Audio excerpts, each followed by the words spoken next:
étaient malheureux hier parce que bon, c'était une douleur teintée de colère en disant j'espère que notre club, le PSG, parce que c'est le leur, va faire mieux. Alors hier soir, ça s'est plutôt bien passé pour PSG. Exactement, une victoire. C'était la 7e journée de Ligue 1. Ça faisait 10 jours qu'ils étaient en difficulté avec une série de 3 matchs nuls. Ils ont gagné à Caen. On regarde ce qui s'est passé.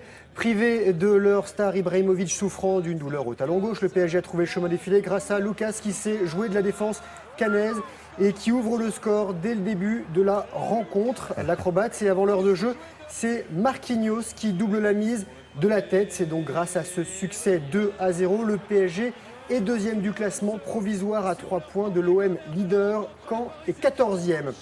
Pour la première fois de la saison, Lille en jaune a chuté, battu 1-0 à Nice. But de l'ancien nordiste Mathieu Bodmer. Lille 5e, Nice est 12e. Un carton plein pour Lyon à Lorient, victoire lyonnaise 4-0 William, avec notamment un doublé de Fekir. Lyon 8e du classement, Lorient 17e aux portes de la zone rouge. Et tout en bas du tableau, le dernier, Evian, sort la tête de l'eau et remporte son premier succès cette saison en battant Lens 2-1. But des Hauts-Savoyards de Vasse et Mensa. Evian, Thonon-Gaillard est toujours 20e et Lens recule de place 15e. À noter la victoire de Monaco à Montpellier 1-0. Et ce soir, Saint-Etienne et Bordeaux qui se disputent une place sur le podium se rencontrent pour la fin de cette 7e journée de Ligue 1. Voilà pour le football. C'est un peu du billard là, à la fin. Qu'est-ce qu'on a d'autre? Du handball avec des champions de France qui débutent mal ce championnat. Une deuxième défaite pour Dunkerque. Nous allons tout de suite voir ce qui s'est passé pour Dunkerque en blanc qui est allé perdre à Toulouse. Une lourde défaite 33-25.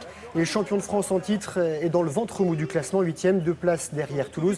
À noter la victoire hier de Paris-sur-Cesson, Rennes et de Montpellier leader face à Célestat.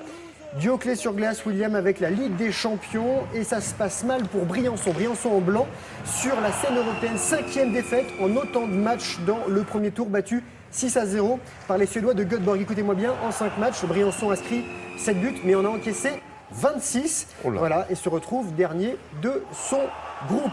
Un petit mot de cyclisme avec les championnats du monde en Espagne. Contre la montre hier, 47 km 100 et victoire du Britannique Bradley Wiggins, vainqueur du Tour de France 2012.